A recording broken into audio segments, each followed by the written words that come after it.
আসসালামু আলাইকুম। আশা করি আল্লাহর রহমতে আপনারা সকলেই ভালো আছেন। আজকে আমি আপনাদের একটি 4 ভোল্টের সাবমার্সিবল পাম্প তৈরি করে দেখাবো। গত ভিডিওতে আমরা দেখেছিলাম যে 12 ভোল্টের একটি সাবমার্সিবল পাম্প। আজকে আমরা দেখাবো 4 ভোল্টের একটি পাম্প।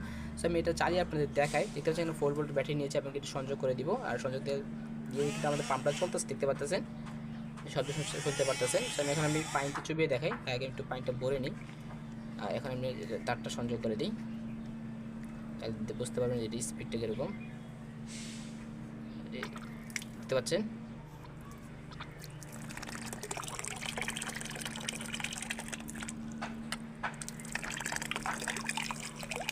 তার সাথে দেখতে পেলেন যে আমাদের এই পাম্পটা স্পিডে কীরকম। সো গাইস, এটা আমি কীভাবে তৈরি করেছি আজকের এই ভিডিওতে আপনাদেরকে সম্পূর্ণ দেখানো হবে। তো চলুন ভিডিওটি শুরু করা যাক।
ফাইনালি দেখতে পাচ্ছেন আমাদের যে সাবমার্সিবল যে ওয়াটার পাম্পটা কিন্তু তৈরি হয়ে গেছে। সো এখন আপনাদের চালিয়ে দেখাবো, আর চালানোর জন্য লাগবে আমাদের 4 ভোল্টের ব্যাটারি। সো 4 ভোল্ট ব্যাটারি কিন্তু আমি যেভাবে চালাতে পারবো, চলুন চালিয়ে আপনার দেখাই যে আমাদের পানিটা কীরকম উঠতেছে এবং আমাদের পাম্পটা কীরকম ওয়ার্কিং করতেছে। চলুন দেখানো যাক। এখন আমি আপনাদের পাম্পটা চালিয়ে দেখাবো। দেখতে হচ্ছে এখানে 4 ভোল্টের ব্যাটারি নিয়েছি। সো আমি এখানে পজিটিভ মাইনাসে লাগাবো আর পজিটিভ লাগিয়ে দিব, তো দেখবেন পাম্পটা কিন্তু অন হয়ে যাবে।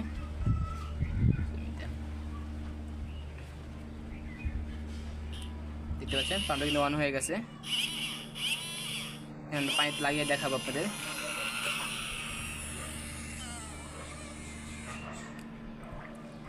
তারটা ছুটে যায়, তারটা একটু বড় করে নিই মাথাটা। মাথাটা বড় করে নিয়েছি, এখন লাগিয়ে দেখি।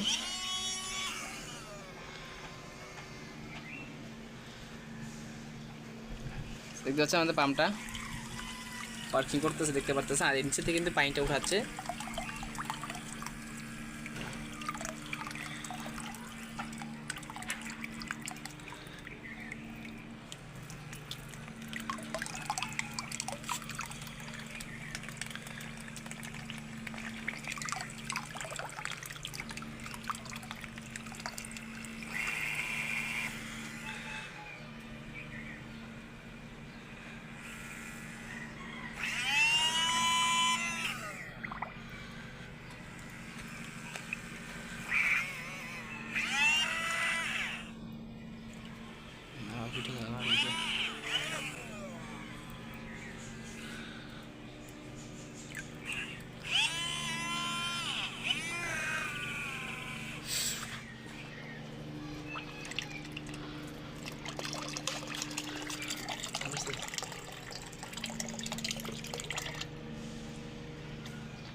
সো গাইস দেখতে পাচ্ছেন আমাদের যে ওয়াটার পাম্পটা কিন্তু ফুলিভাবে ওয়ার্কিং করতেছে। আর এখানে ব্যাটারির চার্জটা একটু কম, তো দেখা যাচ্ছে চার্জটা থাকতো তাহলে পাম্পটা স্পিড আরও বাড়তো। যাই হোক, সো গাইস আজকে ভিডিও ছিল এই পর্যন্তই। যদি আজকের এই ভিডিও আপনাদের কাছে ভালো লেগে থাকে তাহলে অবশ্যই ভিডিওটিকে লাইক করবেন, আর যদি চ্যানেল নতুন এসে থাকে অবশ্যই চ্যানেলটিকে সাবস্ক্রাইব করে আমাদের পাশে থাকবেন। আর দেখা হচ্ছে পরবর্তী একটা ভিডিওতে।